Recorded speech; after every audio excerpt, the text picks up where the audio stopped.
all brands will have a similar feature, but a majority of them do to some degree. So when it comes to Nikon's auto ISO feature, you turn it on, and then you can go and tell the camera the maximum sensitivity that you want it to go up to. So let's say I'm using a Z7 II here, and let's say I know that I'm happy with it up to, let's say, 10,000 ISO.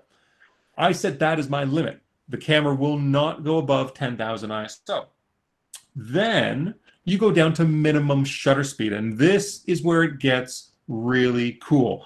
So you can go and set it to auto. So auto is how I have it set most of the time. And what this means is the majority of us know that you should be selecting a shutter speed using the rule of thumb of the focal length, or the 1 over your focal length. So if you're using a 500mm lens, you should be using at least 1/500th of a second. Now that's just to deal with your motion blur.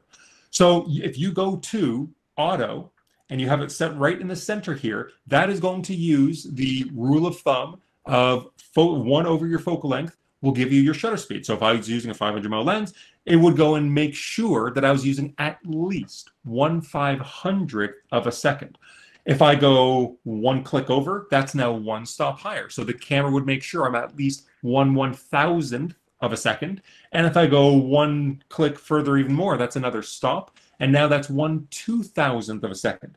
So this is a good way to shoot if you want to, if you're, let's say, using a 200 to 500 and you're constantly changing your focal length and you want to make sure you're giving yourself lots of room, then you can go and use this method. But if you are dealing with a very fast-moving subject matter, then you still may not be able to achieve, let's say, 1/4000th of a second, and tell the camera, I need to shoot at 1/4000th of a second, or else the tips of the bird's wings might be out of focus. So don't worry, we have you covered there. So instead of using auto, you can actually go and tell the camera exactly the shutter speed that you want it picked to. So let's say, have it set to 1/4000th of a second. Now that means that if I have my aperture set to, let's say, f4, let's say I'm using a 180 to 400. I'm going big. I'm using a 180 to 400. I'm at f4, so I'm wide open. And then I've told the camera, go 1/4000th of a second using auto ISO. I've effectively set my shutter speed, and I just let my ISO do its own thing. So in this way, you're actually shooting the same way as if you're shooting in manual. So I've essentially told the camera 1/4000th of a second, f4, and use whatever ISO you want. So whichever mode you feel comfortable with, if it's aperture priority, you can go and do it this method. If you're full manual and you say, you know what, I want to select myself, my aperture and my shutter speed, then you can just go turn on auto ISO and it'll just do its thing to make sure you get a proper exposure. Okay, so hopefully that makes sense, and why I recommend one over the other. If you guys do have particular questions about that, feel free to throw it in the chat or turn on your mics. Okay, so that's the exposure mode I recommend. For me, it's aperture priority, setting auto ISO with a particular shutter speed to make sure that the fastest action in the scene is going to definitely be caught. Perfect. Okay, we're good. Now, what do we have to go and set? Well, now we have to go and set our autofocus modes. So in the Nikon world, we call it AFS, AFC, AFA. AFS is your single shot type of autofocus, in which you press and hold down halfway, and the camera is going to go and lock in that focus distance as long as you continue to press down that shutter halfway. So because of that, we don't want that system. AFA tries to do the best of both worlds, where you get continuous tracking as long as you press and hold your shutter button down, but you don't really have control. So I would recommend not looking at AFA, and obviously not AFS either, because if you deal with AFS and your subject starts to run, then you're a little bit out of luck. So AFC is my high recommendation for any time you could be shooting with a moving subject. Now, one thing I'm going to talk about for a quick second here is something that is very divisive amongst camera shooters around the world, I'll say. If you go type in back button autofocus, you'll get threads online on DP Review and all sorts of other forums. Some people love it. That's the only way they ever shoot. Some people hate it because they're just tried it and they just can't wrap their brain around it. So what I would recommend is if you specifically are shooting a lot of action and a lot of whether it's birds in flight, wildlife, doesn't matter. If you're dealing with subject matter that's constantly switching from moving to non-moving, then I would heavily recommend to try back button autofocus. On the Nikon side of things, how you actually go and do that is you go to your custom setting menu, you go to autofocus, you go, it's not always A6, it sometimes jumps around depending on the camera you have, but you're going to look for autofocus activation, and you're going to want to have that set to AF on only. As you can see, I have mine set that way because I've trained my brain to do it. I've kind of gotten over the hurdle of that, but I heavily recommend back button autofocus. And a good example of that is this little cheetah here, where I was out in Africa a couple years ago, and this cheetah was lying around doing nothing. It was just lazing around for about 20 minutes. So I was going and getting these lying down shots of it with its head just kind of poking above the grass.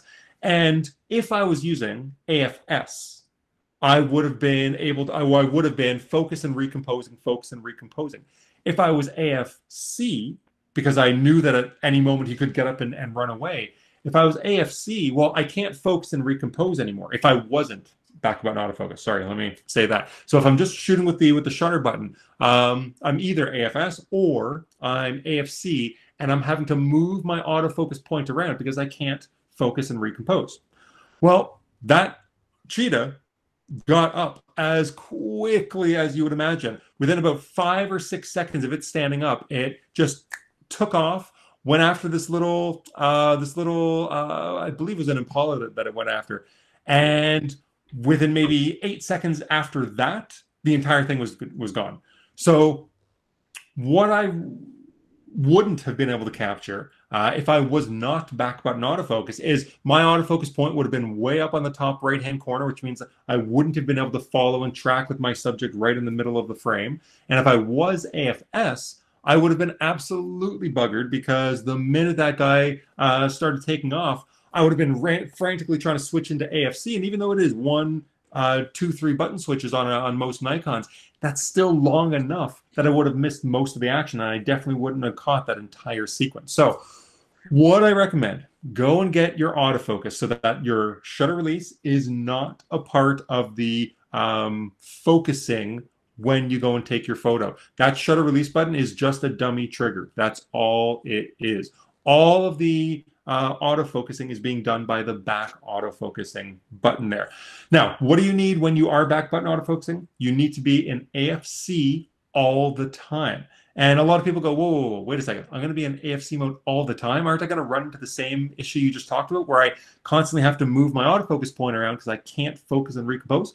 No, because the great thing about back button autofocusing is you get the best of both worlds. You get AFS and AFC all in one mode without ever having to change anything. So how does that work? Well, if I'm, let's say, focusing on my camera right now, and I focus, okay, I got it. If I want to focus and recompose now and move my camera off center, all I do is get off the AF button on the back, recompose my photo, take it, and that's it. I'm done. The camera will never focus if I'm not on the AF on button. Okay, perfect. Now, what happens if somebody walks over or picks up my camera and starts to walk away with it? Well, I just hold in that AFC button on the back, and it will track the person as they run away with my camera. Super easy. AFS and AFC all in one mode. So I highly recommend back button autofocus. I know not everybody likes it, and I totally understand that. It definitely takes some getting used to. We have our muscle memory built up over years and years and years, where we're just used to focus and shoot, focus and shoot, focus and shoot with our index finger. But if you do go and take the time, whether it's a day, a week, a month, whatever it takes to get used to it, go and try back button autofocus. This isn't just good for wildlife, birds in flight, sports. It's good for your dogs at home, your cats if they're running around. If you have little ones, around, whether they're your own, your grandkids, whatever, then you're going to be able to go and capture them when they stand and look all cute. And then when they turn into a terror and start running down the hall towards you, you can still go and lay in on the AFC button and track them as they run the entire way. So that's my little spiel about back button autofocus. Chris, yeah. So we actually have a question in the chat about back button autofocus and how you sort of handle the physical mechanics of it in the back in terms of how are you aiming your focus point, right? How are you moving it around in your frame while using back button because your thumb is busy with back button? That's a really good question. So it depends. and most of the, for the next hour and a half, anybody who sticks with us and asks whether it's Nikon questions, photographic questions, a lot of the answers I'm going to give is it depends. It depends. So, yep. Yeah, I'll answer you as broadly as I can. So it depends on the autofocus mode I'm using. If I'm using, let's say, I'm going and shooting my little 1.5-year-old, and if I'm using either auto AF, which means that I'm going to have eye detect, so I don't even have to worry about the autofocus. I just let the camera do the work for me. Then I don't have to worry about it. So I just essentially lay in on the AF button whenever I need to, never having to go and move my autofocus point.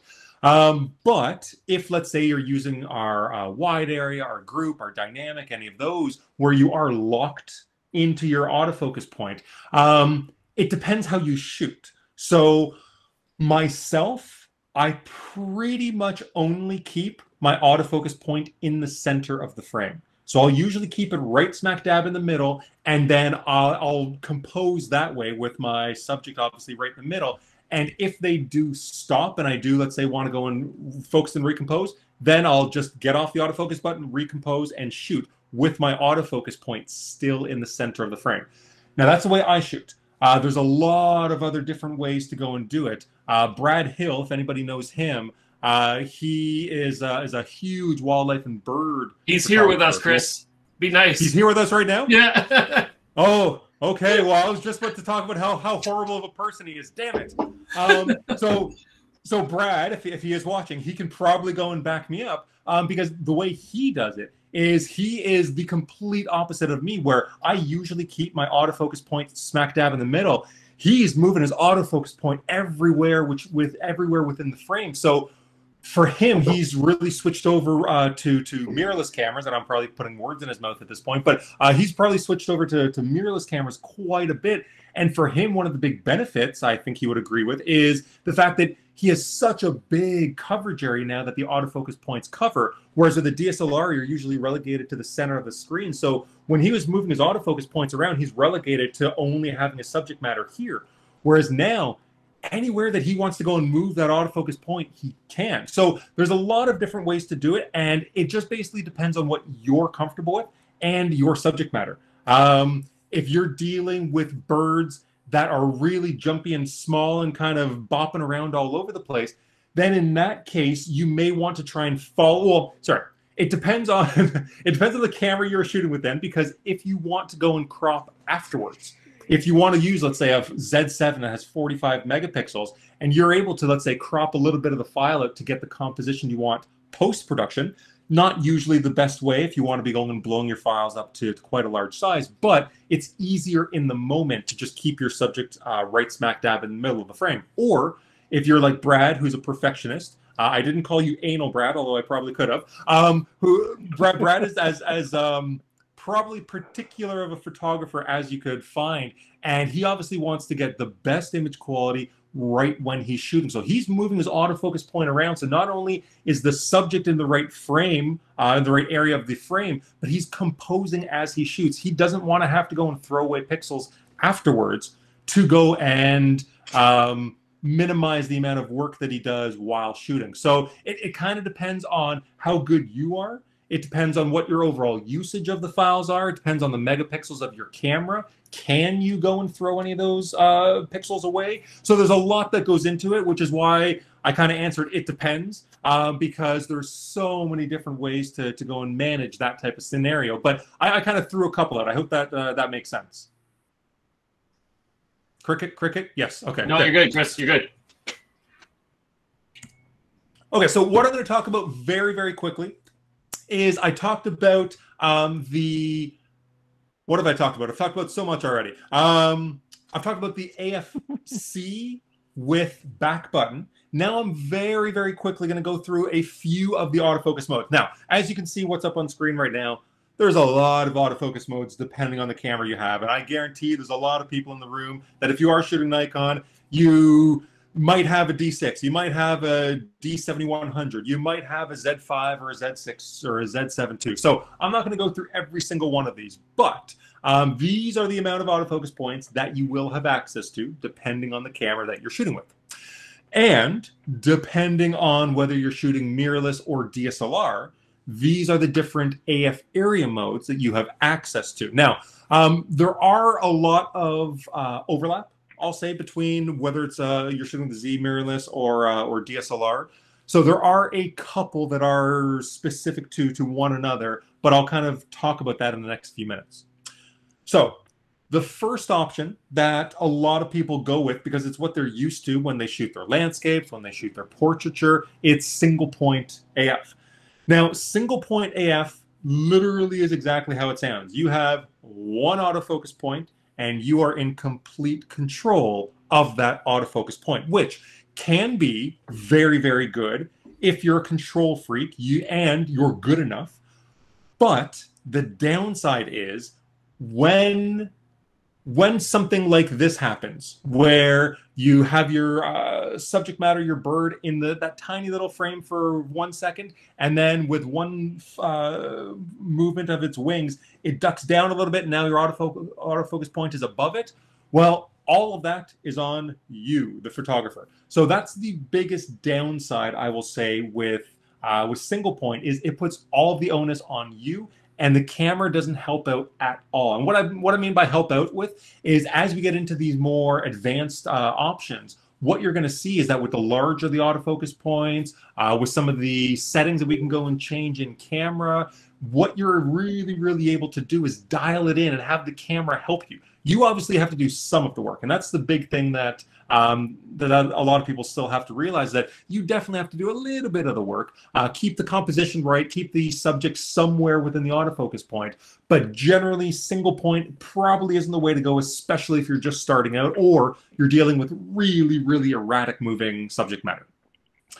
So the next option is available both in Z mirrorless cameras and DSLRs. It's dynamic mode. Now, when you're dealing with DSLRs, you depending on the mode or camera you have, you'll either have 25 points, 72 points, or 153 points. Basically, you tell the camera the single autofocus point that is going to be the main tracking autofocus point. All of those others, as you see, let's say 25, so the other 24 that surround it, 72, the other 71, or all 153, those are helpers. And those helper autofocus points, the camera is smart enough that when you go and put that single autofocus point on your subject, the camera is smart enough to know, okay, this is the distance, this is the contrast, this is the color, this is all of that information is kind of blended in together into the algorithms. And if you, the photographer, can't keep the autofocus point directly on your subject, if it strays off a little bit, well, the camera knows to go and pick up and use these helpers to still track your main subject. So that's really where dynamic is. Now, if you're a DSLR shooter, specifically a Nikon DSLR shooter, I usually recommend dynamic as my go-to, because a lot of people say, oh, well, what autofocus mode should I use? And personally, I really, really like dynamic autofocus modes for DSLR shooting. I find you can literally ask me, I shoot birds in flight, I shoot hockey, I shoot baseball, and I can pretty much close my eyes and tell you dynamic.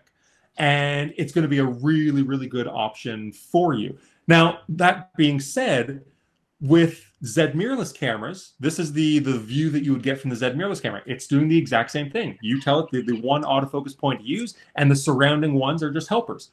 I personally don't use dynamic mode when I'm using our Z cameras.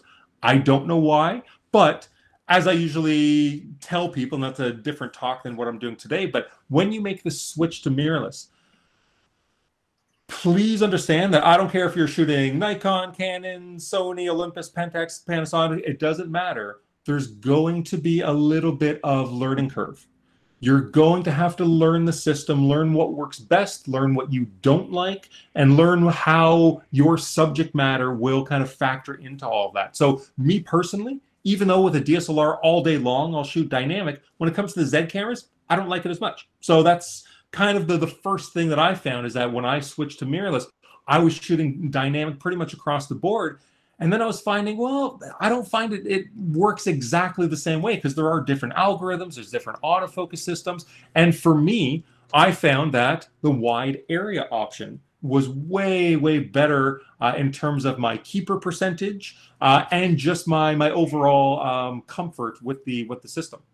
So when you do see the wide area S for small and L for large, we do have an overlap here between what is called group area with our DSLRs. They do the exact same thing, they're just called different modes. So you can see the DSLR group mode, it looks like 4 individual autofocus points in a diamond shape pattern. It isn't. It's one big diamond shaped group that essentially tries to focus on the closest thing. So if anything, any part of your subject is within this diamond and it's closer than, let's say, the trees behind there, then it's going to go and focus on your subject. And just like with group area, well, that diamond is now a square, if I can do a square. And you have either your small or your large area. For most people, I would recommend starting off with the large area. It gives you a little bit more leeway, especially if your subject is very erratic moving. But as you get better and better, and you know the movement of your subject, and you can anticipate it a little bit more, then you'll get the kind of best of both worlds. You'll get a little bit more specificity. So if you are in the trees and you do have some branches kind of in the way, that smaller wide area large can kind of fit in between and not get caught up and grab something closer. But you do have to anticipate, you do have to know your subject a little bit better. So as a starting point, I would usually recommend to large. And then when you feel you've got that nailed, then I would say kind of graduate up to the small area. So it really depends on your subject matter. And this is really where it gets a little bit particular, specifically for DSLR shooters. For, as I said, for the mirrorless shooters, for the Z shooters, I would pretty much go with the wide area small over the dynamic, so don't worry about that here. But if you are a DSLR shooter, a D850, a D500, D5, D6, one of the cool things about those levels of cameras is if you are back button autofocusing, you can actually go and have, and do I have one here? I do. So you can actually go and set up, let's see if I can go and plug this in quick enough to be able to show you guys. And of course, no battery. Well, that's just the way things go, isn't it? So what I want to show you here is, if you are, let's say, shooting a larger bird and it's coming directly for you. Okay, well, what mode would I recommend in that situation? Well, I would probably say group, because anything that in that diamond shaped pattern, if you go and put it on that bird as it comes towards you, then you're going to be able to make sure that the thing that you want in focus, the bird's head, is going to be in focus. Perfect. But what happens if you're now dealing with that same bird and it's coming side on? If you're dealing with something that there is a sizable difference in distance between the edge of its wings and its head, well, what happens if you're using that group and you're shooting like this? Well, chances are, depending on the orientation of the wings, it could go and grab the tips of the wings rather than the bird's head. Okay, well, what do you do then? Well, you can just go and use dynamic. Well, but I really wanted that bird coming towards me in group. Don't worry about it. I have you covered. So when you are shooting with specifically a D850, a D500, a D5, a D6, this, for me, is a game changer in terms of the way that you shoot and the speed that you're able to switch between different autofocus modes depending on, let's say, that or the orientation of the bird, what autofocus mode you find works best. So I'm showing you on a D850 right now, and if I go to F controls and I go to custom control assignment, what I can go and do, and you can actually see that I already have mine on here. So if I have back button set up, I can go into this PV, so it's the preview button up top there, and I have it set up to be AF area mode plus AF on. That means that not only is when I push that preview button, not only am I getting the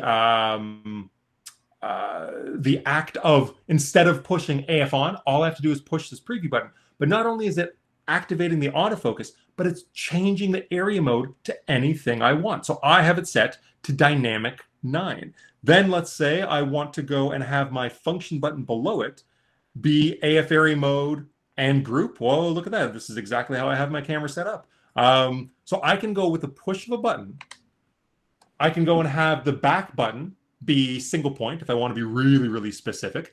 Or let's say I use, personally myself, I know a lot of other photographers may not agree with this, but I use 3D tracking a lot on these higher end bodies. I find it does a really good job in most situations. So I'll use 3D tracking as my AF on regular button. And then when I have, let's say, that bird in flight and it's coming towards me, then I can go and hit the, let's say, the bottom button, the function button, and that'll be activating autofocus when I press it. And it'll change from 3D to group. Awesome. Or the bird in midair changes direction and starts moving parallel to me. Well, all I have to do is quickly get off the preview button or the function button, get on the preview button, and now I'm again activating autofocus while now having it set to dynamic mode. So you can really, really customize those level of cameras, the D500, D850, D5, D6, really, really customize them to really, really high degrees. And as you get more and more into it, that level of detail can make a really, really big difference. I'll add in there that it's key when you make that change. You got to get out and practice, because it's going to become muscle memory, switching those buttons and being intuitive about, you know, selecting an autofocus mode and commanding autofocus quickly. So just, you got to get out there and do it and keep doing it. But yeah, that's it for me, guys. Wow, so we got 83 people, and hey, Brad, how's it going? I'm glad Russ stopped me from talking all the bad things I usually say about you. and we have Christian here too.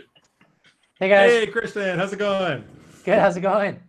I was gonna say with focus too that you know, it really is like Russ said, you just go and practice. Everybody has different things that they like to do and different techniques and different adjustments.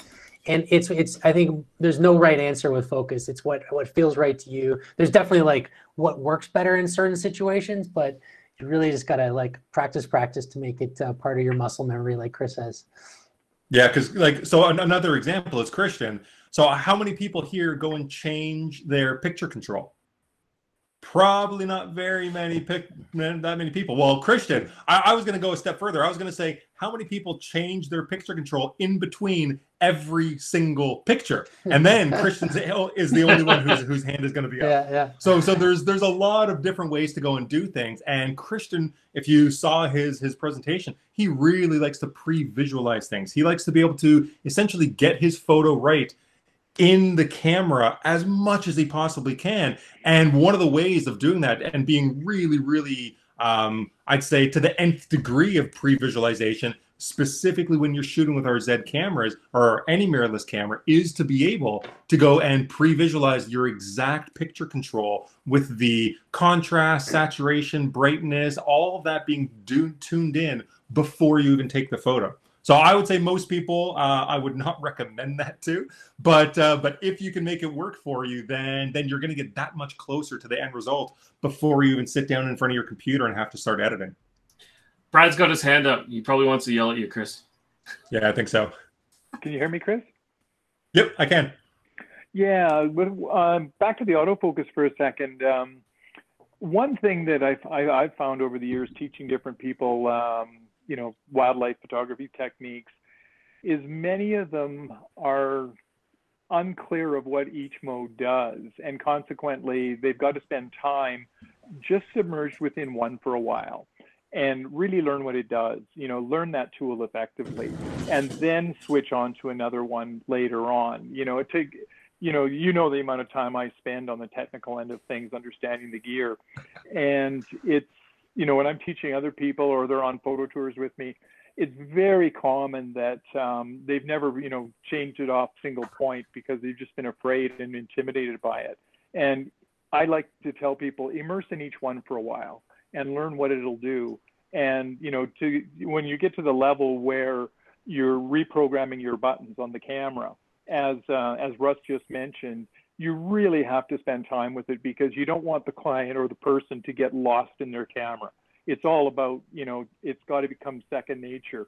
And unfortunately, many people by their nature are binge photographers. They don't get a chance to be out there every single day. So it might be they go away for a week and get to shoot, and then they're behind their desk for 6 months. And so the muscle memory part is so critical. Totally agree. Yeah, and I do find, just like you, Brad, that the biggest thing is that when people, if you don't take it in small steps, if you don't try and learn that one autofocus mode at a time and find out, and like I said, not every autofocus mode in the camera is going to work for you. That's okay. We know that. That's why we have so many different options to go and allow you to fine tune the camera to your needs. But if you don't take the time to one at a time find out if it works or doesn't work for you, then if you go and jump in and in one shooting situation, when you go out for a hike and you find that owl, that falcon, that whatever, and you start changing and doing 4 or 5 different autofocus modes all at once, trying to figure out, you are going to be absolutely lost, and you're going to go home going, my camera sucks. This is it. Well, you got to take it slow. If you take it slow, you need more patience for that. But at the end, the result is going to be way, way better. Yeah.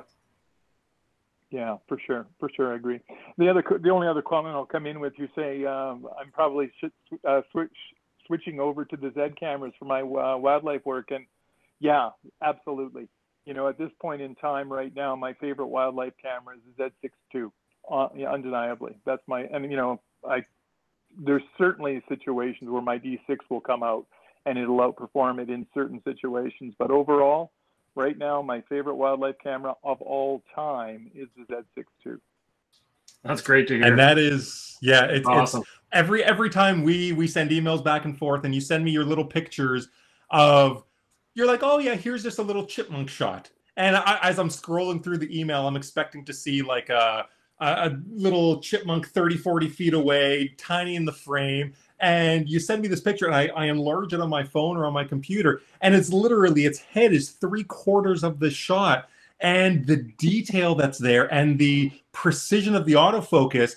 And I marry that photo, which if anybody's taken pictures of chipmunks or any of the small moving birds that you do a lot of shooting with, Brad, if anybody is trying to combine that with what they're hearing online, which is the Z6 II and the Z7 II can't autofocus worth crap, my brain just explodes a little bit. And I know I've talked about it with you, Brad. I've talked about it with you, Russ. I've talked about it with you, Christian. Oh my God, so many times.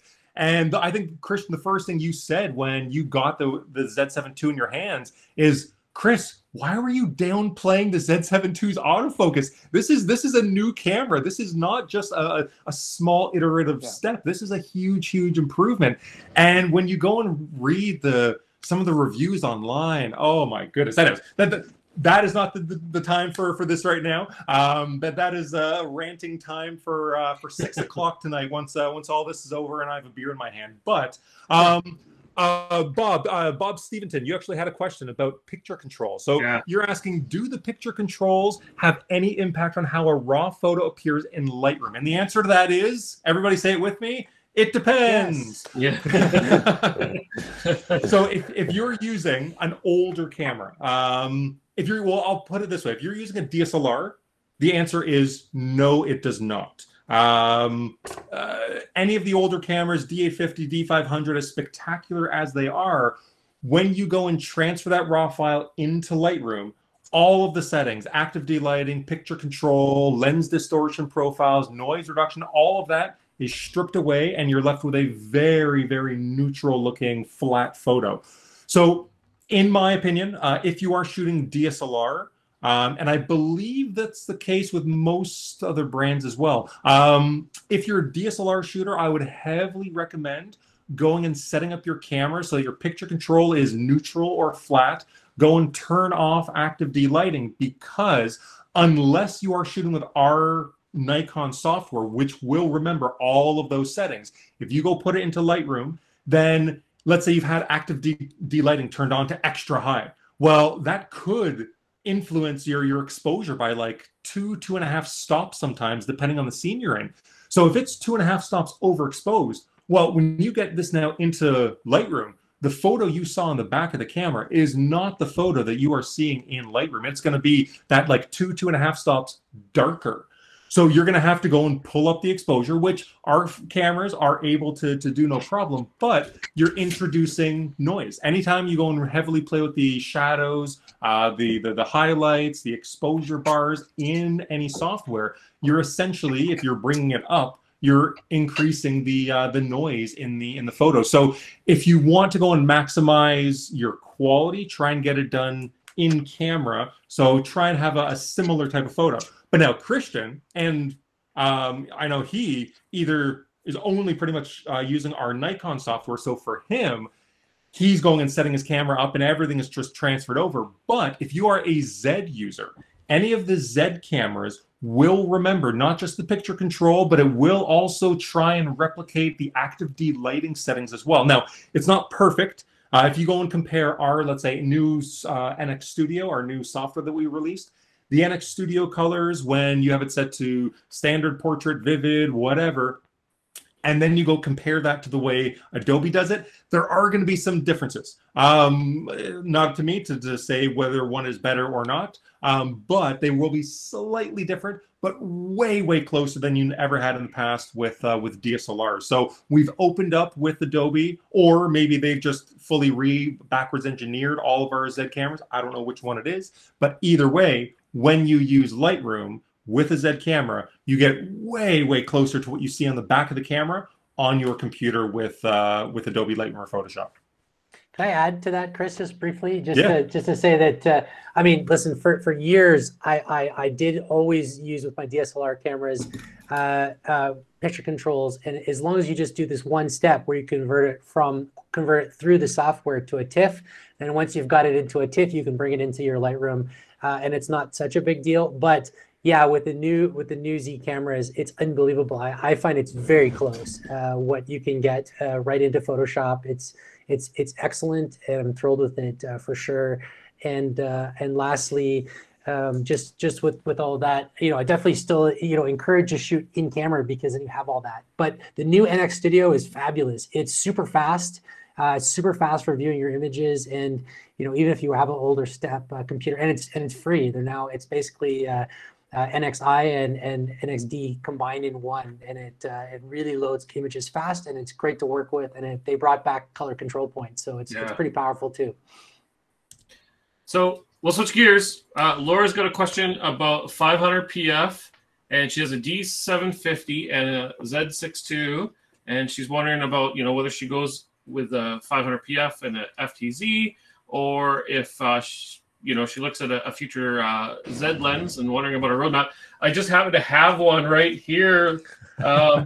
It's a fantastic combination. I actually shoot with the 500 PF on a Z mirrorless all of the time. And it's a great combination, and it's amazing that this is 500 and it's so small on a mirrorless camera. Yeah, Christian's got one. Chris has got one. I think Brad. Okay, fine. I'll get mine too. Yeah. Favorite lens. Brad will go get his. Yeah. So to answer your question, Laura, I mean, I guess for you it depends on what your goal is with your D750. Whether you're thinking that you're going to continue to run mirrorless and DSLR simultaneously, or if you think you're going to kind of be all mirrorless down the road. The 500 PF is a fantastic lens on both platforms, and so the beauty for you is, yes, it is not an inexpensive lens, but then it does double duty for you. You can easily use it on your D750, and yes, you use the FTZ adapter, but it will work flawlessly on your mirrorless camera. So you're investing that money in a lens that's going to work perfectly on both platforms. Now, if you're thinking that sort of your D750 hasn't been seeing a lot of action lately, and you're shooting that Z6 II a little bit more, and you're thinking maybe down the road, yeah, there's Brad's. You're thinking down the road, you know, you're going to kind of just migrate more to Z mirrorless. Then we do have some lenses on our roadmap. There's lots that we don't know yet. So we know there's a 400 mil coming. We know there's a 600 mil coming. We know there is a 100 to 400 coming. We know there's a 200 to 600 coming. We don't know anything about them beyond that. So in terms of pricing, in terms of, you know, aperture, all the specs that we want to know, and even timeline as to when exactly they're going to come out, that isn't information that we have just yet. So, I mean, I guess the other thing is the 500 PF is something that you can access right now. In fact, it's on sale, and you can get out and shoot. And, you know, the spring is a great time to get out and shoot wildlife. So you could sit around and wait to see what comes out on our roadmap, or you could get out and get some photos taken right away. So it's kind of up to you. But Christian, I can't say enough about this lens, but it's amazing. But one of the things I just wanted to add is that it pairs extremely well with the 1.4 times teleconverter, so you get a 700 millimeter really well. And it also, and ironically, on the Z7 original, I didn't love my 2 times on it, but with the Z7 II, I'm amazed how good the autofocus. I've been sort of revisiting it with the 2 times, and it's working great as well. I got my recent moonshot with the 2 times, and it was like sharp, tack sharp. Yeah. So I took my 2 times off when I wanted to show it just now. I took it out. I had it right here. Yeah, I've got it attached. I've got it attached. So yeah. I've been shooting eagles with it the last few days. So fantastic. I think it's from the low light autofocus capabilities. You know, you're shooting at f11 with the 2 times, but its focus is like no problem.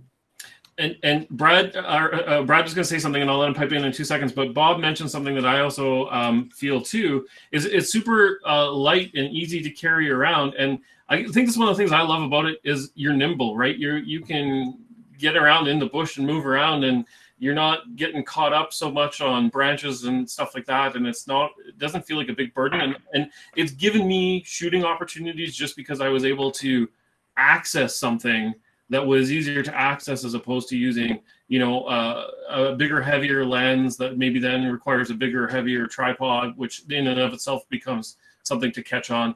And so the 500 just lets me, I don't know, be more of a bush ninja and get to the opportunities better than some of the other lenses. Brad, what were you going to add to that? Well, I was going to comment first. I agree totally about the bush ninja concept.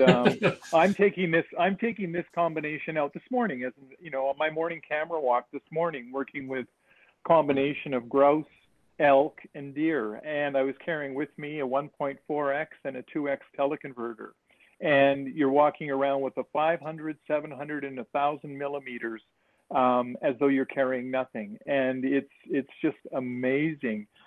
And I have to say, probably the biggest single surprise for me with the Zeds has been, especially with the Z7 II and Z6 II, has been this tremendous increase in the usability of the teleconverters. They were good before, but they're incredible now with the Zeds. And Chris and I have been batting ideas back and forth in terms of why that might be. I think it simply comes down to the fact that we're focusing on the sensor and we have more accurate focusing.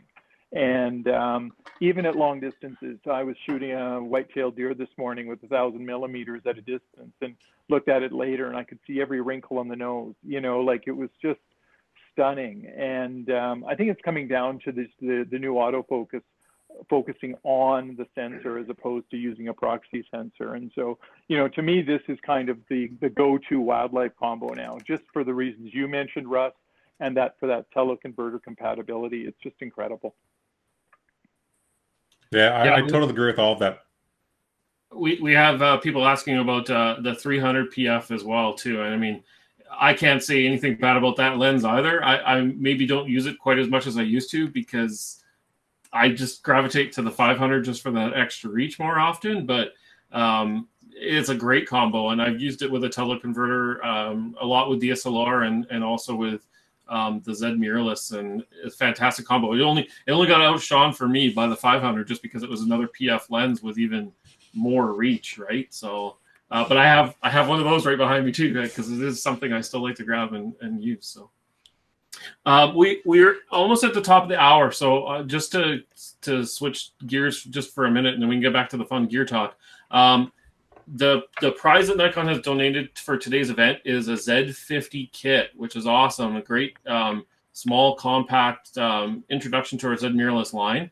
And so, as you heard from Evelyn, just make sure that you stay in the room, and that'll get you registered to enter that prize. And it's an awesome prize. And that's a great camera. I love it. It's just an awesome grab and go camera for me. So stay in, get entered for that. And then as we continue to talk about gear, if you get excited about stuff, it is our Capture the Savings event right now too. And I'm not going to hard sell you guys this whole thing, but I do want to just point out there are some fantastic deals on DSLR, on the Z mirrorless. D50 is $500 off. The Z5 is $500 off. If that's your first introduction to Z mirrorless, you're not going to go wrong with that camera at all. Lots of lenses are on sale right now too.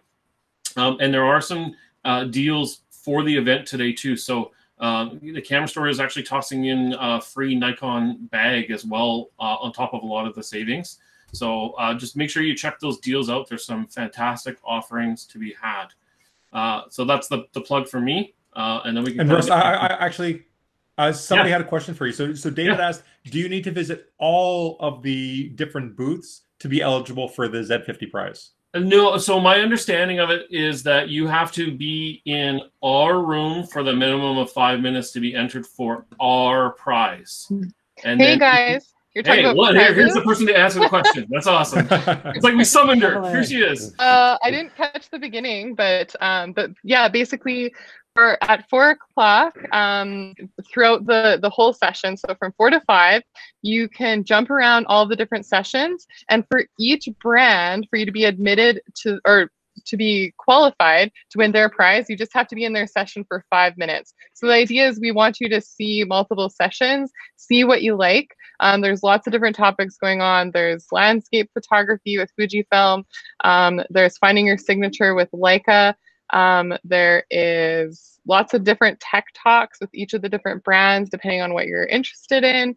But yeah, so definitely explore all the different booths. And if you want to be entered to win most amount of prizes, encourage you to hop in and out. We're also recording them. And so afterwards, if you missed part of a session, you'll be able to view those after the fact, and we'll send you the links for those. So hopefully that answers everything? Yep.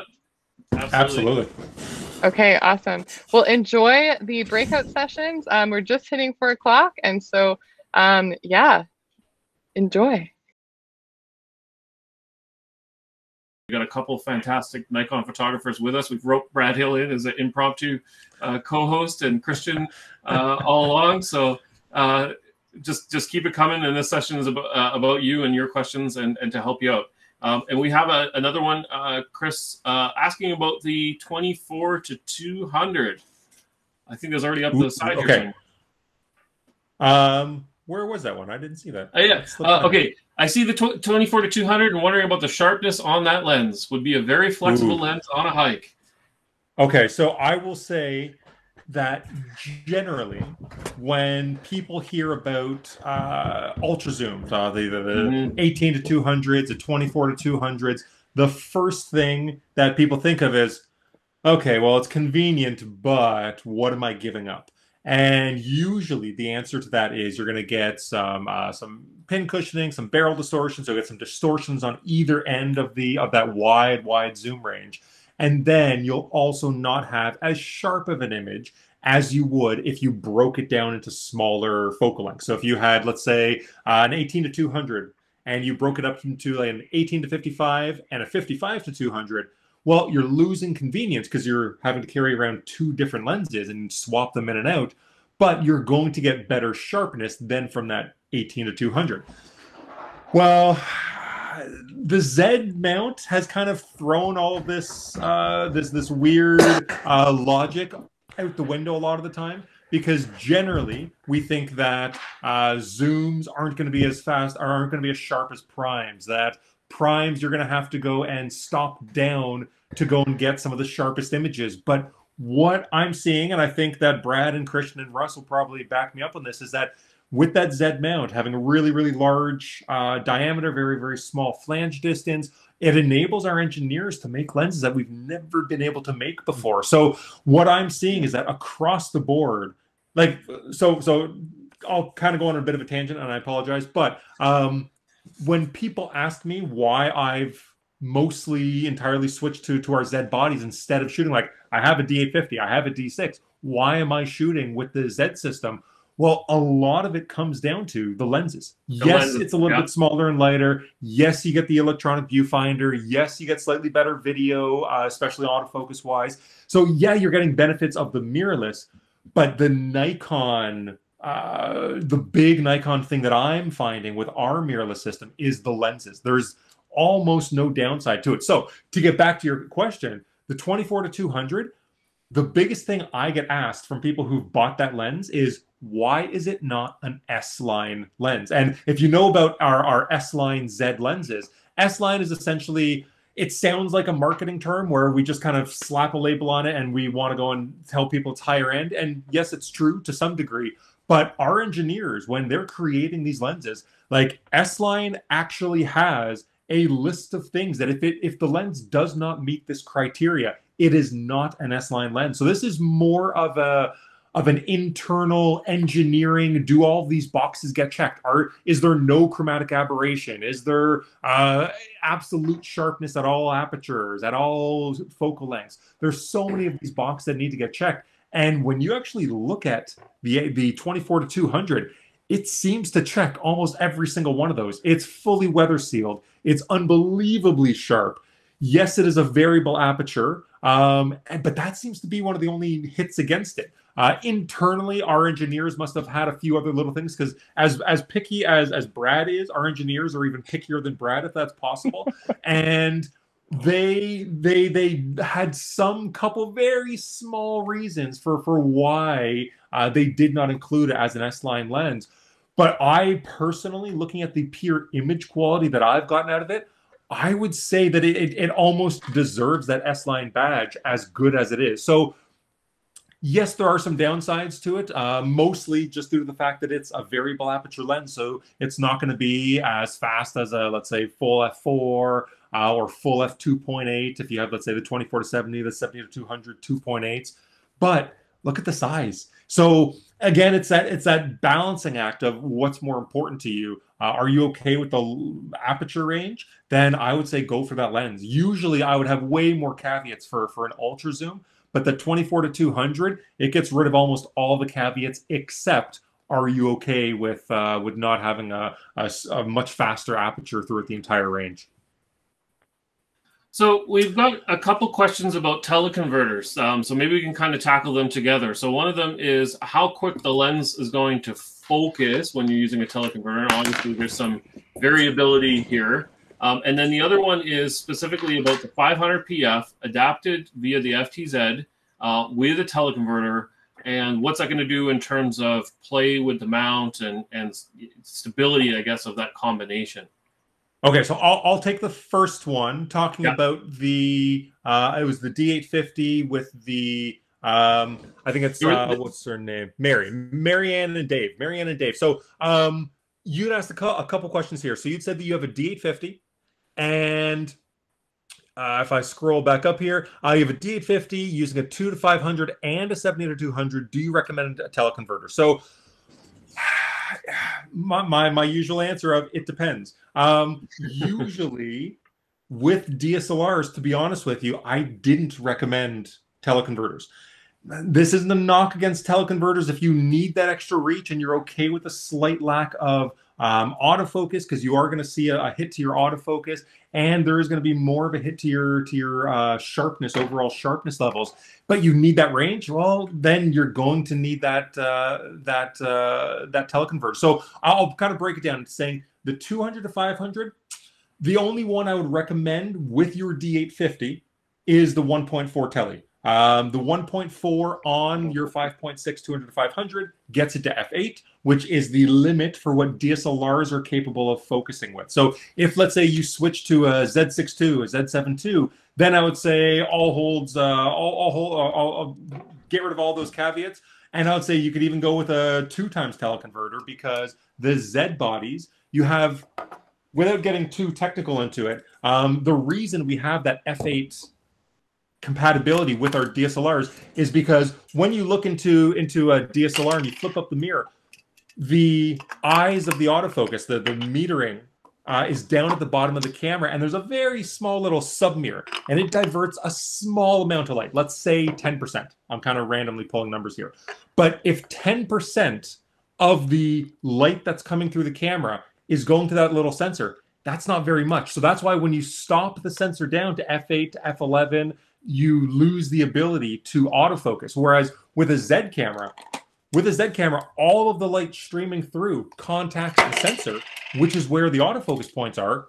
Therefore, you have way, way more light available to the autofocus points of a Z system versus a DSLR. So my answer to you would be, if you absolutely need the range with the 2 to 5, only use the 1.4. But in my experience, you definitely will see a little bit loss of sharpness, and your autofocus speed will decrease a little bit. With your 70 to 200, that's a different answer. If all you had was the 70 to 200, I would say maybe go and pick up a 1.7 or a 2x tele, and you'll have a much bigger range.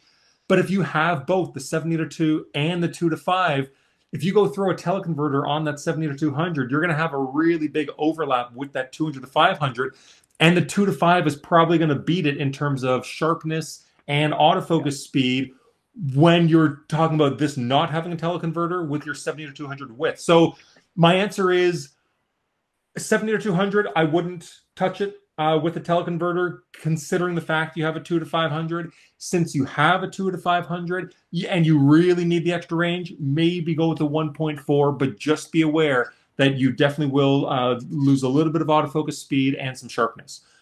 For the other question, Russ, you had talked about the 500 PF with the 2x teles.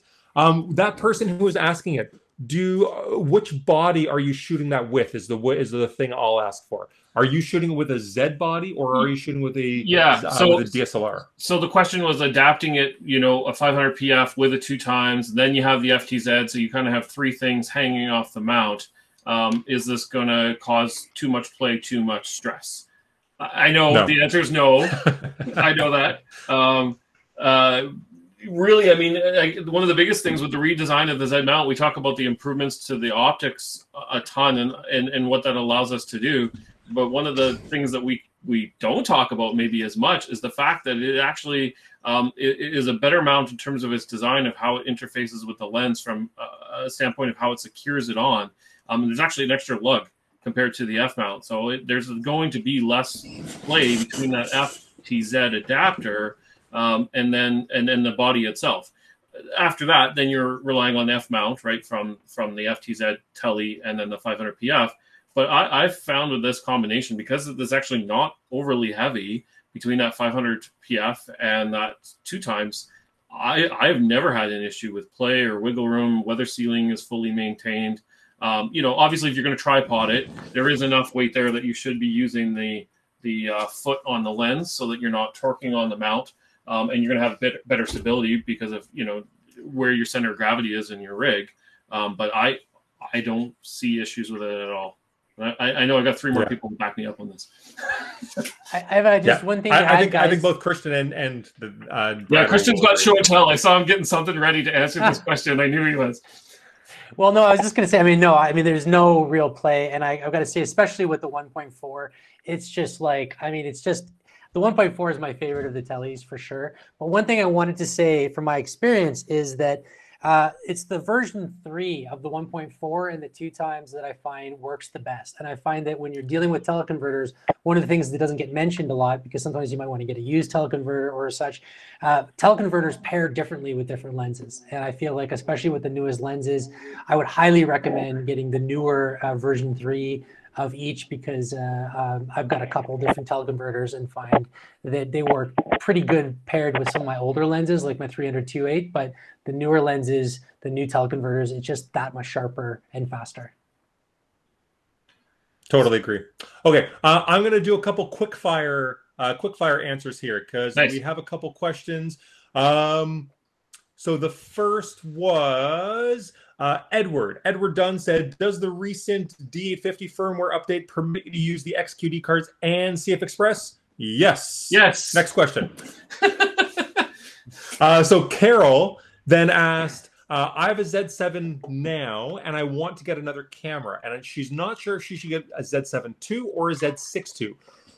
Well, this, again, it depends. I would say it depends what you want to get out of this second body. Do you want just the fastest focusing camera, or do you want something that complements or gives you something different than your current Z7? That's kind of how I would look at it. So if you want something that's a little bit different than your Z7, you're going to use your Z7 for more, let's say, landscape type work. If you want to blow it up a little bit larger, and you want something that's a little bit faster, because I would say that the Z6 II is a touch faster. I'll throw it off to Christian and Brad, who I think both you shoot with the majority of those. I would say the Z6 II is a touch faster, but I prefer shooting with my Z7 II. I don't know why that is. I don't know what it is about the combination. I personally like my Z7 II. But let's say, Christian, I'm going to give you 5 seconds. What's your answer? Z6 II is faster or Z7 II is faster? I like the Z7 II because you get that double the resolution, and I feel like you can still do it. I think, and if you have a CF Express card, it's still extremely fast.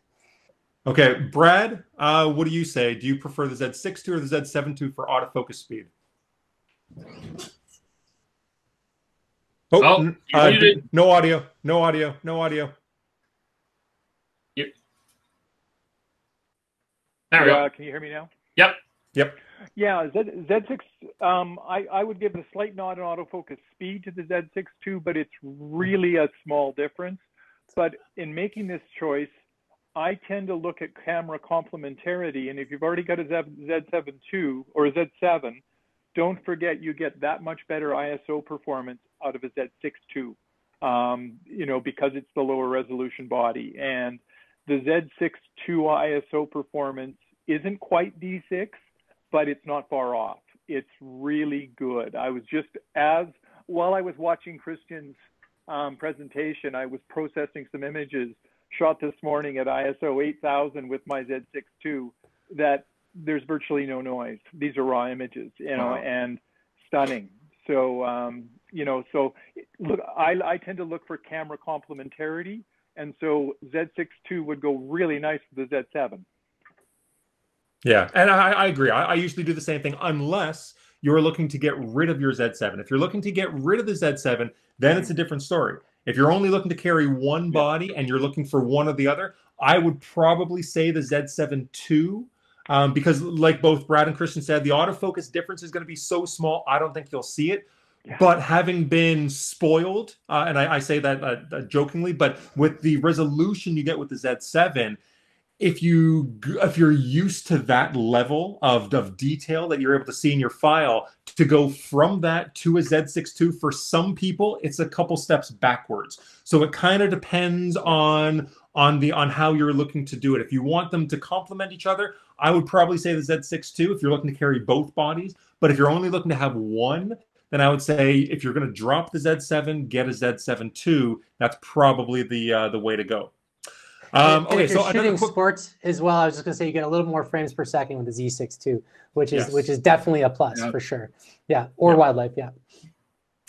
So Randy is asking, he's looking to upgrade from the D7500 to full frame, and he's either going mirrorless with the Z5 or the D780. Now, between those two, will you see a difference in image quality, especially for landscapes? And I will say, if you're going to be under, I'll kind of randomly say 1600 ISO, you will not see a difference between those two cameras.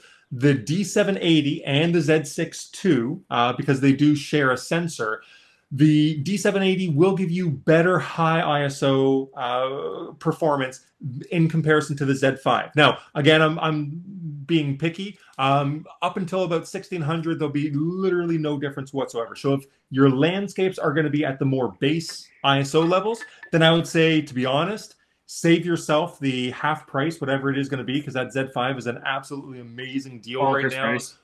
Go with the Z5, save the money, go buy some lenses that you're really going to be able to push the boundary of what you've been able to capture previously with your other camera body. So that's probably what I would say is go Z5. But if you tell me you do a lot of star photography and you're heavily always pushing the ISO to ISO 6400 to ISO 10,000 to go and, let's say, capture some nice star point shots, then I would say maybe look at the D780. But the Z5 can still really do well. It just depends on how many times you're really pushing the high ISO values.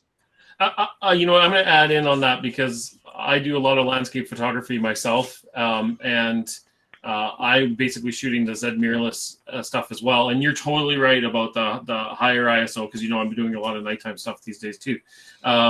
But, you know, I'll also throw the Z5 some other advantages in terms of it's smaller and lighter. So if your landscape photography means that you are hiking and you're getting into the backcountry a little bit and stuff like that, you're going to lug around less, you know, weight and size than your D780. Maybe that's a trade-off in your bag that it's an extra lens, you know, even if you're not carrying less weight.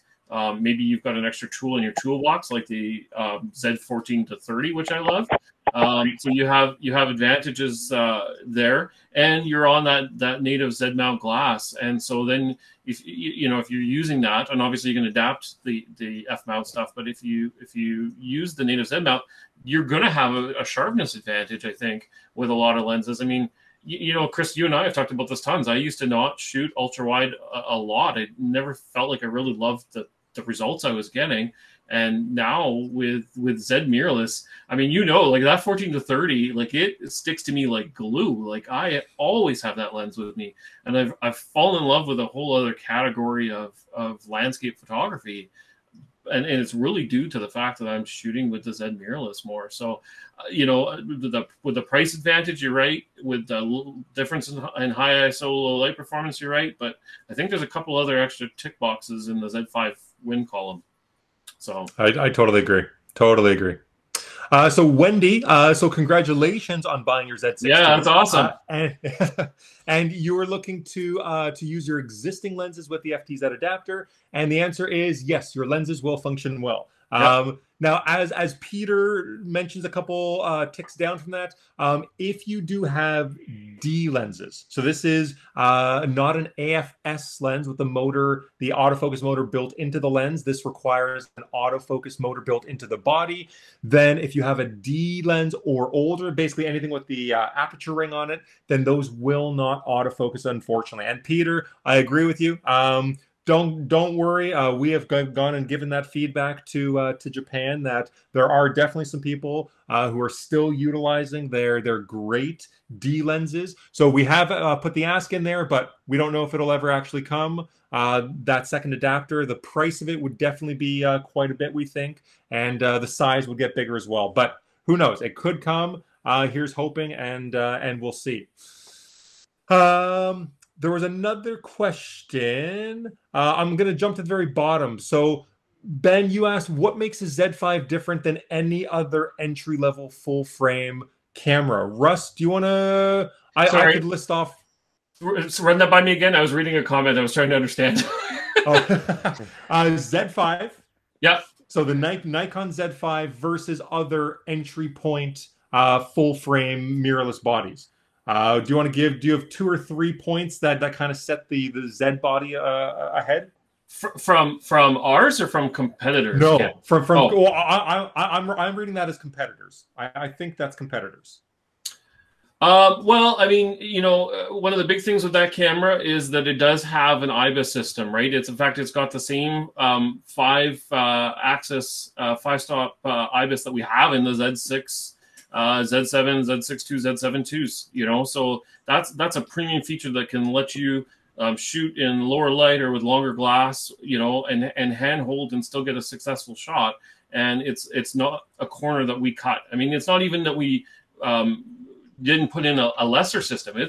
Or not at all. It's exact same one that's in the Z6 and Z7 series cameras. So the IBIS is fantastic. It's the same EVF that we put in, the Z6 and Z7 resolution wise, which is amazing, right? I mean, that's your portal through the camera. You're composing your images. You want a good tool to look through, and the EVF is one of the things that really drew me into the Z series cameras to begin with. And so you're going to see the benefit of that with the Z5. Obviously, we've talked about it before, but our glass is amazing. I love the glass.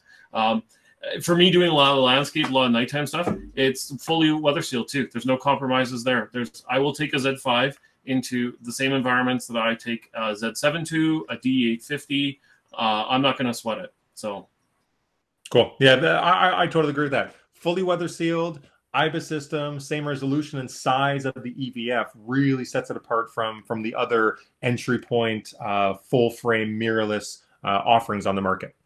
Okay, so Nicole Brett, you said that you're looking for a lightweight, long-range telephoto. Now, I'm going to get back to you in a second because I want to ask you a question about that first, Nicole. How long range are you talking? Because a 24 to 200 is technically pretty long, but do you need more? Are you doing, let's say, birds where you want a 400 or do you want a 500 mil? So answer in the chat below. How long range are you looking? Because that'll give us a better idea for a lens recommendation for you. And Christian, thanks very much. So I think you were answering Dan, because Dan is asking, how is the image quality for night landscape shots with the Z6 II and the high ISO capability? And Christian, you answered the Z6 II night capabilities and low light autofocus are superb. So not only can you focus in very, very low light, but the high ISO is pretty spectacular. Brad, I think you were just talking earlier, like 10 minutes ago, about an 8,000 ISO shot that you were shooting, that you were editing today, correct? Yes, absolutely. Yeah, so you're able to... Go ahead, Brad. No, I was just going to say that it'll depend on, we know that noise reduction software is getting better all the time. And so our limit is going up anyways. But, I'm staring right now at a dusky grouse portrait I shot this morning. And I haven't done any noise reduction on it yet. And at 100% on a good monitor, I can hardly see any noise on an ISO 8000 shot. I shot some yesterday at ISO 12.8, similar, fantastic ISO performance. Yep, totally agree. Christian, did you have something you want to jump in? Yeah, I was just going to add to that too. That I mean, 8,000 ISO, 10,000 ISO on the Z6 II or Z7 II, and with a little bit of noise reduction software, it's perfect. It's a nice but more than that, what I'm finding is when I'm shooting something like the Aurora and Northern Lights, I'm picking up, because of the high dynamic range, I'm picking up colors that I've actually never been able to pick up before with the DSLR. I agree. I'm picking up greens and reds and things purples, and I'm like, wow, colors that I can't even see with my naked eye.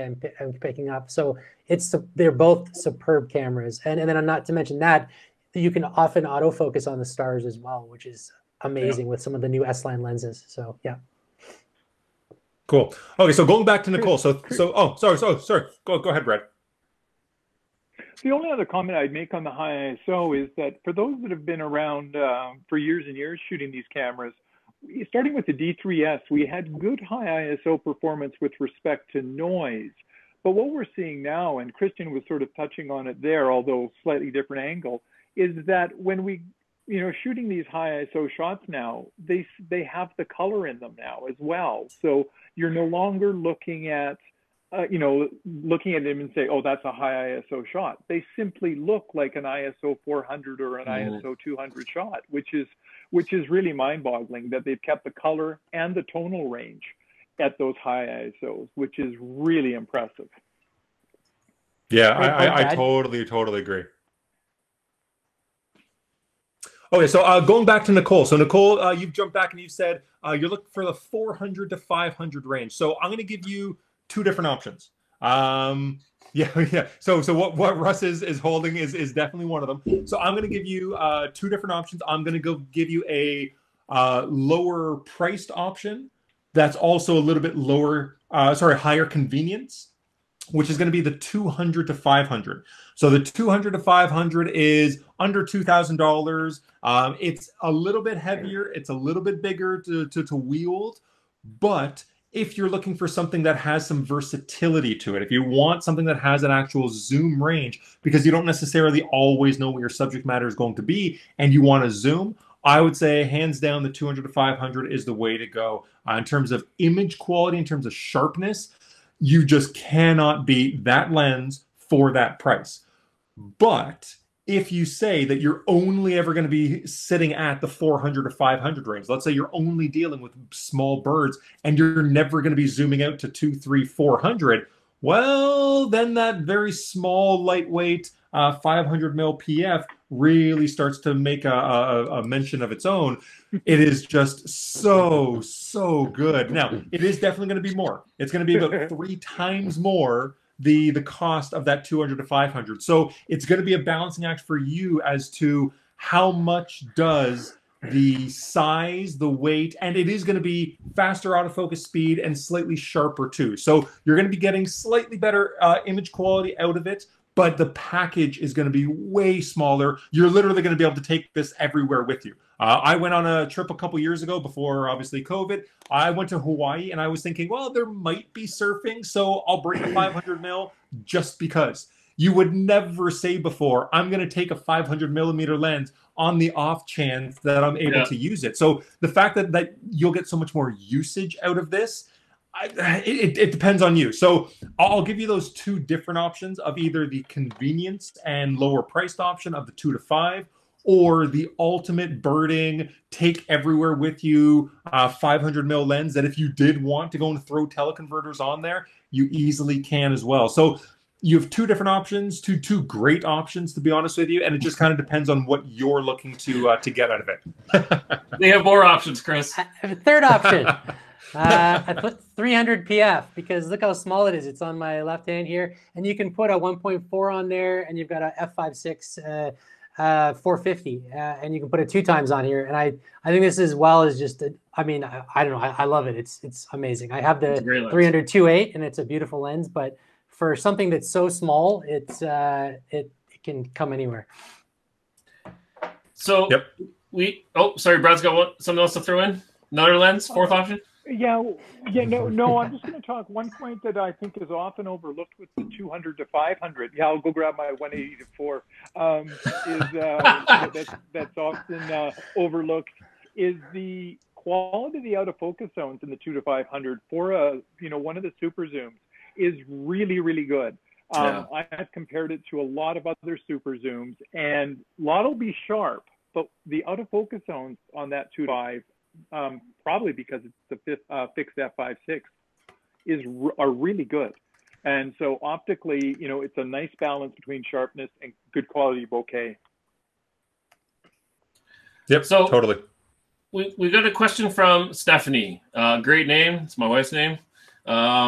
So it's about how nothing beats Sony for a focusing system in mirrorless, and why should she stay Nikon? I'm not going to say anything bad about my competitors' products. Sony does make a great mirrorless camera, and their focusing system is fantastic. So I'll give them that.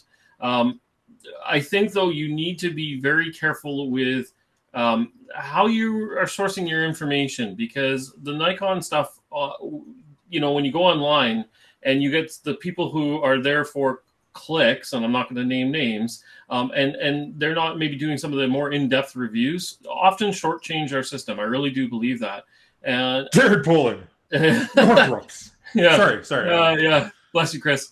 So to be honest with you, if you really do actually take the time and get to know the Z mirrorless systems, and we've got photographers here who are using them, their autofocus is fantastic. And we are doing this, a lot of the same things that they are, in terms of the fact that the system isn't stationary either, right? So even just within the last week, Nikon actually issued firmware updates for all of our Z series cameras. And it depends on the model, but there are actually autofocus improvements to some of them as well through firmware. But I've had nothing but excellent results out there. And most of the time when the autofocus fails me in a mirrorless camera, it's been myself that's been the weak link. Because I don't get, Brad hit on it a while ago about, you know, being the photographer who gets a blitz and shoot a whole bunch and then winds up stuck in the office for a while. That's often me. So, but I have found them to be fantastic. And then you do mention that you are a Nikon user, and so a big benefit for you as well is going to be the fact that it's going to be an easy transition for you in terms of being able to use an FTZ adapter, and likely you're going to be able to bring your legacy glass that you have, that you've invested with, and bring that forward. And the last thing I'll weigh in before maybe someone else got something they want to add is the fact that you're not reinventing the wheel in terms of getting out and shooting. The menu system, the language that we use, how the camera operates, you know, there are going to be some differences, you know, between mirrorless and DSLR, and just the same way there's differences from generation to generation. But by and large, you're going to be able to pick up a Nikon mirrorless camera and get out and shoot with it almost effortlessly, because it's going to operate so similarly to your DSLR. The menus are going to look the same. The button placement is similar. So you're going to get a great camera, but it's going to be a camera that feels like home to you. So that would be my pitch on it. Yeah, and I'll actually jump in, and I'll say, so Christian, obviously you're a Nikon Canada ambassador. We tell you what camera to go and shoot with. We'll sometimes send you stuff and say, hey, can you go and do a shoot for us with this? Can you do something? But we don't tell you what to shoot with, and you don't use. And I'm pretty sure you're because you've sold most of your DSLRs at this point, correct? You know what? I have probably like 10 cameras right now, so I still have a lot of my DSLRs. Yeah. Okay. Better. Okay. Wrong person to ask, Chris. Yeah. Okay. I asked that in a wrong way, and I should have known better. But the day-to-day cameras that you use, they're pretty much entirely mirrorless at this point, correct? Yeah. I'm in love with mirrorless. I've never felt so connected to a camera, because every little micro adjustment, all those little tweaking that I do, I can now do with a heads-up display in camera, and it just feels like I'm part of the camera in a way that I've never experienced before. So yeah, it still has the familiarity with Nikon, but then there's that feeling that changes where you're so immersed in what you're getting, because you never have to take your eye from your viewfinder. You can literally be engaged, on an entire level. Yeah, so sorry, go ahead. Sorry, and I was just going to say, while we're at it, to that Sony thing, and yes, the focus is great as it is on Nikon, but the one thing that I think is like been a game changer for me, and we've talked about this before, is the new Nikkor Z mount and lenses, because Nikon made that jump with that larger opening, and the look at and edge-to-edge sharpness from f1.8 to f22, and the more cinematic looking, it feels like the kind of look that, like from a Hasselblad or something, with almost the medium format looking look to the images you get, that more buttery bokeh. That's something that Sony hasn't done, right? They never made that jump. And so and Nikon has, and I think it's made a superb difference in what they're offering with the mirrorless. Cool. And so for anybody who doesn't know, we've been talking to obviously Christian, who did the keynote speak. He's a Nikon Canada ambassador. But Brad, we've been kind of throwing this a lot of questions to, as if he is a Nikon employee or a Nikon Canada ambassador. But you are not affiliated at all with Nikon, Brad. You kind of do your own thing. You stay almost at arm's distance to keep some semblance. I made it sound as if we're paying under the table. But you But so Brad Hill, he's a photographer, a biologist. He runs training on software. You do photo tours around the world. Not right now, obviously, with COVID. So the one of the reasons that I think your voice to a lot of people, when you do speak up about the camera systems you use, the quality you're able to get out of them, is you aren't tied to any brand, you aren't tied to any system. And it's not as if I said to you, hey Brad, I want you to go and talk about the Z6 II on your blog. I want you to go and only shoot the Z6 II or the Z7 II. This is your own kind of meandering of finding your own path. And the fact that you have the ability to say, nope, I don't care about this. You test other lenses, you test other Sigma lenses, you test other focal lengths, and for you to still stay with the Nikon brand, even though there obviously is a large vocal, as Russ put it, clickbait people online. So I just kind of want to explain to people that A, who you are, why you've been talking with such authority for the last little while with us, because you are a very, very strong vocal shooter in kind of the wildlife. I'll throw your blog out there just so people can check you out, because very, very knowledgeable, but you don't have anything to do with Nikon. You can go and shoot anything you want. And for you to have said earlier, if people missed it, that you own a D6, you own a D850, but your current go-to camera is your Z6 II. That for me, when you and I kind of converse back and forth, when I read your blog, and when I hear how emphatically you talk about the Z6 II and how it kind of blows a lot of other cameras out of the water in terms of autofocus speed, but like you mentioned earlier, the high ISO capability as well. So it's not just, oh yeah, read the reviews online and Sony's killing it. Well, you kind of got to dig a little bit deeper sometimes. Yeah, you know, I think Christian made a fantastic point with respect to how connected you feel to what you're shooting with the Zed, the mirrorless cameras.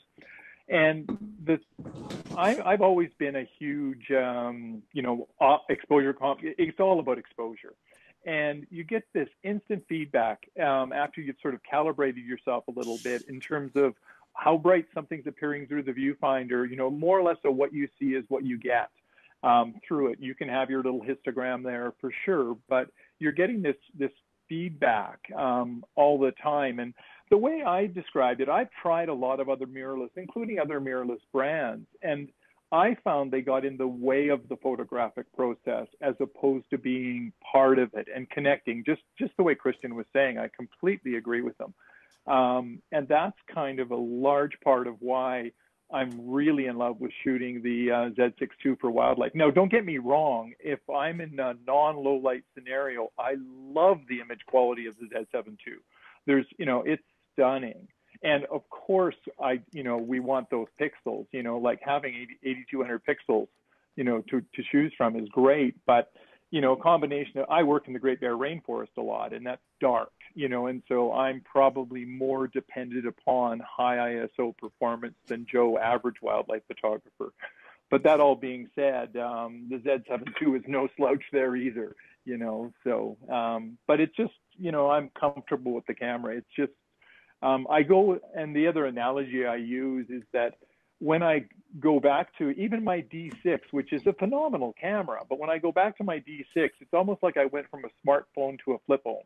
You know, like it's how I feel when I go back to shooting a DSLR.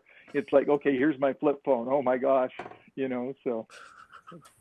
Okay, so yeah, thanks very, very much, both of you for those answers. And that might help Carol as well. She was wondering about shooting a Z6 II and the image quality for birds and animals. And I mean, that's actually just what Brad uses. What's that? Yeah, I did I answer your question? Yeah, I you killed two birds with one stone.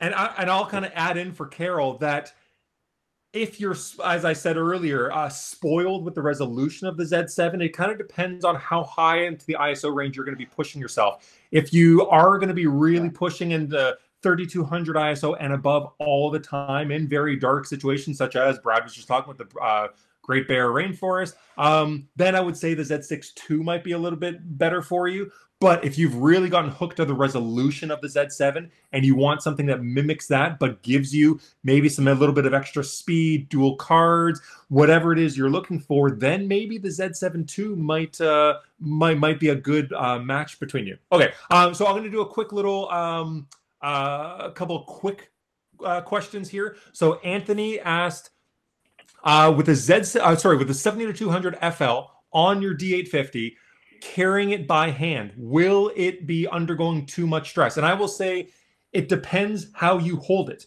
If you are holding it properly, such as by the mount of the lens, so the 70-200, holding it by the mount. So if you do have it, let's say, strapped around you, and you have one of the quick release straps attached to the plate on the lens, then I would say you're totally fine. But if you're going and holding it around by the body itself, by the D850, then I will say yes, it is too much stress. Because if you are bouncing around, if you are walking, if you are hiking, you can definitely do some damage to any camera if you're holding a lens of that size by the mount or by the body itself. So definitely hold it by the lens and you'll be good. So Bob, you had asked, Bob Stevenson, you said, question, will a TC, or the teleconverter 1.42 work as well as a 1.43? And the answer to that is no. The 1.43, I generally like to tell people, if you can get a cheaper version, go that route. But in my opinion, and I think Christian goes with me on this one, the version 3 of the 1.4 is definitely worth the improvement. Definitely go for it. And Peter, you said that you're using single point and back button AF when you're using your 2-500, and yes, definitely some people can get away with it. You're definitely one of the few who's getting great results, and that's spectacular. Most people, I would say, start off with a little bit of help from the camera, dynamic mode, maybe group mode. But if you're getting great results, then stick with that single point, the 200-500. You'll keep getting great shots. There was one other thing that I jumped by.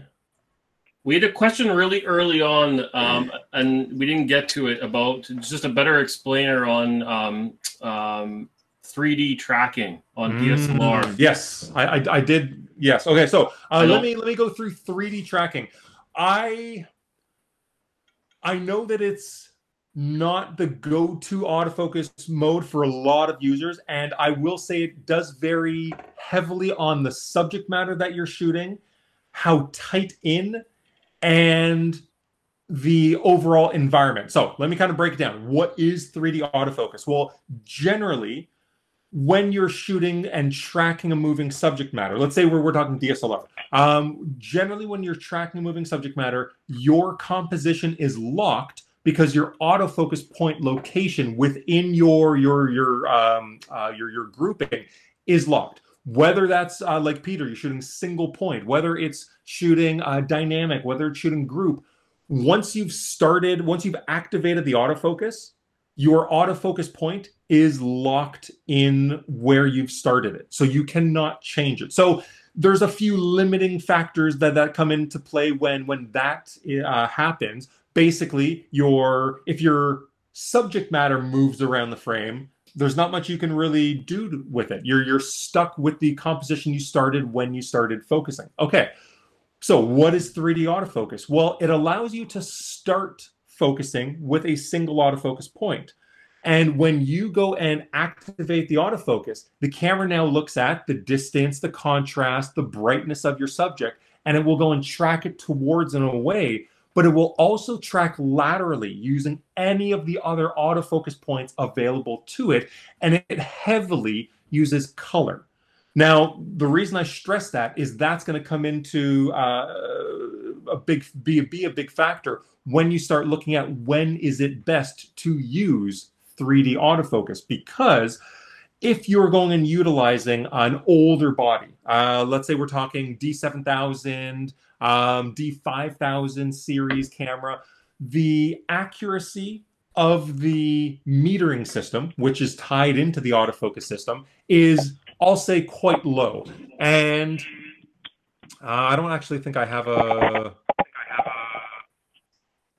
No, I don't here. I was looking to see if I had a presentation I could share, but basically, the older the body is, the lower the resolution of what the camera is able to decipher when it looks at a photo before you've actually taken it. So if you're using, let's say, a D5000 level camera, it's going to break your little viewfinder into 2,000 small little segments. 2,000 sounds like a lot, but if you actually see a photo made up of 2,000 pixels, it's still a big garble of an image. You don't really get to see a lot of clarification of what that subject matter is. Well, when you go and make the jump from a D5000 series to, let's say, a D7500, a brand new camera, Or let's say a D5 or a D6, you're getting 180,000 very small little pixels that make up the metering exposure. So basically, 180,000 pixels is like 2 megapixels. So your camera is able to essentially see with the resolution of a picture. So if there's 2 people in the photo, your camera will see 2 people, whereas before it would see kind of a hodgepodge of big pixels. Why does this make a big deal? Well, the more resolution your camera can track with, the better it's going to be in those tricky situations. So if you tell me you have a D750, I'd probably say 3D autofocus is kind of hit and miss. But if you tell me that you have a D500, a D5, a D6, a D850, a D780, well, those all use that really high quality 180,000 pixel RGB metering sensor. Basically, you can use your 3D tracking, which will track anywhere throughout the frame in much more difficult situations. Now, can you make 3D autofocus fail? Yes, you can. You can make any autofocus system on the world fail. But when you're utilizing a D6, a D5, a D850, personally, I find that as long as you're not super, super tight in on your subject matter, because then is the brown of, let's say, a bird's beak going to get lost by the brown of its foliage, going to get lost by the brown of its eyes? Yes, it might. But if you're dealing with, let's say, a full body shots of your wildlife, then you can easily get away with 3D tracking. So it kind of depends on how specific you have to be, how critical your focus has to be as to whether or not I would recommend it. For full body or further away shots of wildlife or sports, I would say absolutely. The newer generations of bodies can easily track with 3D autofocus.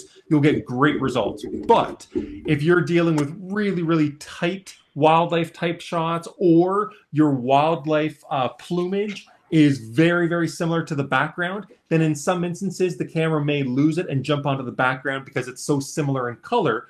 Because remember, 3D autofocus primarily uses color to go and track your subject around the frame. So I hope that kind of gives you a meandering explanation of 3D autofocus. Russ is laughing because a lot of my explanations are meandering, so I do apologize for that. But you always cover everything, Chris.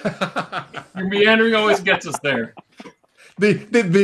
As long as the people stick with me throughout the entire explanation, then yes. But if they start hearing me meander and they duck off halfway through or they stop paying attention, then that's when we start getting into trouble. We have an awesome question here from Guy or Guy. I'm sorry, I don't know. He says that he has a D780 and a D750. Would the Z7 II be a more logical choice? And then, what about the Z9 or the Z8? So there's no such thing as a Z8. That's on the internet, and I've heard of this thing, but I've also heard of the Loch Ness Monster. So the Z9, though, just to quickly touch on that, Nikon has done a development announcement of that camera. So we know that that is not a mythical unicorn. We know it is coming. We don't know very much yet. We don't know exactly when it's going to come out. We don't know a lot about it for specs. We know that it is going to have a stacked CMOS sensor, which is exciting. There's a lot of opportunities that will give us, particularly in terms of just how fast the information can be read from the sensor and then what that potentially could do for us. But we don't know exactly what it's going to translate to in terms of specs or user experience. We know it's going to do 8K video.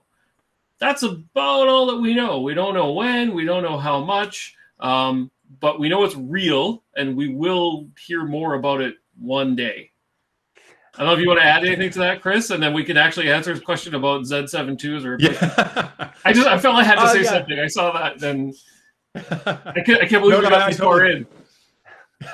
Me too, actually. I was banking on like 12 minutes before we got a Z9 question, and we made it almost a full hour. So I'm really kind of impressed by that. So I will say that I'm excited for the Z9, regardless of how small those amount of specs that you have talked about, the hints that they do kind of allude to get me really, really excited, considering how good the current Z6 II and Z7 II already are, and the fact that I forget which of our product planning managers had said it, but there was an interview where they talked to DP Review, and he made a comment about the Z9 being better than the D6 in terms of autofocus. So that kind of that alludes to the fact that the stack sensor with the 8K with the autofocus capability, so that has me really excited for it. So the answer is, if you if you do have a D780 and a a D750, it depends on what you want. What do you want and what do you need? If you need something right now, if you're going to miss out in the next 2, 3, 4, 5, 6, 7 months, because we don't know when the camera's going to come in 2021. If you need something right now and you don't want to spend, let's say, flagship money, because I'm assuming that this is going to be a flagship type of camera. I don't know for sure exactly what the price is going to be, but I can assume it's going to be above what the Z7 is. So if you are happy with the specs of the Z7 II and you want that to complement your D780, have it be the higher resolution, have it be the slightly get the EVF, basically all the things we've been talking. Yeah, exactly. Right? Dip your toe really into mirrorless. Then the Z7 II is a really, really good option. Or do you not mind waiting a little bit? You keep your D780, your D750, use those as your main bodies for now, and then go full bore with the Z9 whenever it is announced, knowing that it is going to be more money, but that you're probably going to get more camera out of it. That's a you question. That's something we cannot answer for you specifically, since we don't know how much it's going to be, we don't know when it'll launch, and we don't know what exactly your needs are. As both Christian and Brad are drooling over the D6, and then even more drooling over what the Z9 could. We're all excited about the Z9. Yeah. It's gonna be awesome. Yeah, we're very excited. Very excited. Cannot wait. Yeah, so I don't think there's a real final answer for you, Guy. I think there's a lot of leeway that it's going to come down to what you need out of the camera and when you need it. That for me is kind of my 2 cents. I don't know if Christian or Brad want to jump in. I mean, I'll just say that they're a very different animal, right? Like the D5, D6. I mean, yeah, just the autofocus and the capabilities it's mind blowing. But right now you don't have that connectedness. If you were able to merge that connectedness of feeling the mirrorless with just supreme autofocus capabilities, 8K video, all these other things. I mean, the kind of processing speed that the D6 has, nothing that blew me away with it. It just, the processor is just so fast. So anything you do, it's like having a supercomputer. Everything is just really nimble. So I imagine that the Z9 is going to blow our socks off with all of that, and I cannot wait. But I think, like Chris said, it's going to come down to cost. I'm sure it's a whole different animal from that, and probably weight as well. I would imagine. So, but who knows? So we're in the last. Sorry, go ahead, Brad. Oh, I was just going to say that I'm pretty much in the same camp as Christian there. That I'm just drooling over the thought of the Z9 vis-a-vis just being so connected to the scene and to what you're shooting, and still have that crazy frame rate, that we're assuming, we don't know yet, but that we're assuming, and having the autofocus capabilities beyond that of a D6. Boy, oh boy, a D6 is, it's funny. People think of these, D5, D6s, et cetera, as, complex cameras. They're the easiest cameras to use because they don't miss. They're the easiest cameras to use, and it's mind-boggling in that respect. You can't miss with a 400 2.8 and a D6. It's just, it's a given. It's a good shot. And we have that with mirrorless. Wow. Yeah, even not for the just types of photography that you do in terms of wildlife and birding and stuff. I just find my keeper rate for just about everything I'm doing. I've been doing a lot of like nighttime, aurora, star trailing, landscape and that kind of thing. And I'm walking away with more shots in the last 2 years that I have been happy with than ever before. And I mean, I was shooting D850. That was can't say anything bad about a D850, right? Like, and I don't know. It's just something about this system. It just, there's some magic there that goes with the specs, and I'm more successful with it, I find. So we are getting pretty close to the end of the time here, because it is supposed to wrap at 5. So if you've got any other questions, you got to jam them in the chat real fast, and then they're going to come and get the big hook and pull us off the stage. And a quick reminder that there is some awesome sales that are in effect right now. I've written about them a couple times in the chat, but Z5, the Z62, Z72 are on sale for the first time ever. There's a bunch of Z lenses that are on sale as well, but lots for DSLR users too. D780 and D850 are both on sale. There's lots of lenses that are on sale as well too. So, if we've got you excited about something or helped you solve a problem and you want to get out there now and tackle some great photography now that the weather's getting a little bit nicer, take advantage. Like I said, the camera store is kicking in some Nikon bags as well on top of the deal. So there's some good opportunities to take advantage of for this. And otherwise, I'm hoping everyone really enjoyed this. It's such a cool, unique event. I mean, it's amazing how after a year of adapting to COVID and doing things online, we've still found something new, right? This is amazing to me what today shaped up like. So. Yes. Sorry, I was just quickly answer Marianne. She's asking, will the recording be available to re-listen to? Yes, the camera store is taking care of that. So there will be, and the good thing is then they'll give you some opportunity to listen to some stuff that you just couldn't take in today at all, or circle back and re-listen to us if that's your heart's desire. Sorry, go ahead, Chris. Cool. I was just going to say, kind of as a last little thing, that obviously, Russ and I work for Nikon.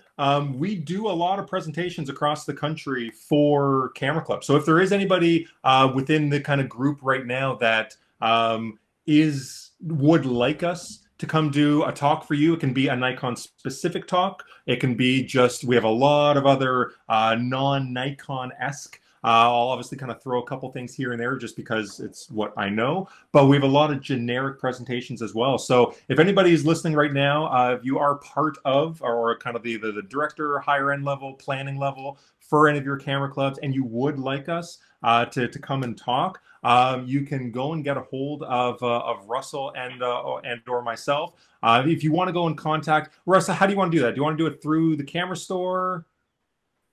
Yeah, or I can quickly throw my email up here in the chat too. So yeah. And you know what? I also want to quickly say thanks to Christian, because he was officially here as our ambassador and as our keynote speaker. And Christian, I did take in most of your presentation before I had to duck to this room, and it was awesome as always. But I want to give a quick shout out to Brad Hill too, because we kind of ambushed him when we saw him in the room, but all of a sudden he's been like co-hosted it with us, and it's been awesome, and it's good to see you, and I appreciated your input today too. Nice and check out his website. I put the link in the chat. There's so much information in there. It's just phenomenal. Hey guys, I just wanted to check in quickly and see how you guys were doing, but it looks like you still have a nice big crowd in here to end the day. So just a couple of quick things. We are going to be sending out some supplementary materials, including a survey. Tomorrow we'll have all the recordings up in the show environment, so we'll send you a link to let you know when those are up. So if you missed anything, you can watch those, and we'll also let the winners know if they won a prize on Monday. So lots of things to watch out for in your email, but thanks for everything. And yeah, thanks to Brad and Christian and Chris and Russ, and for everyone sticking around. So no rush on leaving. But anyways, just want to check in before we wrap things up on our end. So keep going. Thanks, Ev. Thanks, everyone. Welcome. I think the questions are starting to slow down. Everyone's been sitting at a computer for a long time. Is the service depot open? Yes, it is. Absolutely, for sure. Yeah. We did have to close for a little while with issues due to COVID. but we are currently open. Obviously, you know, it's a very fluid situation with COVID-19.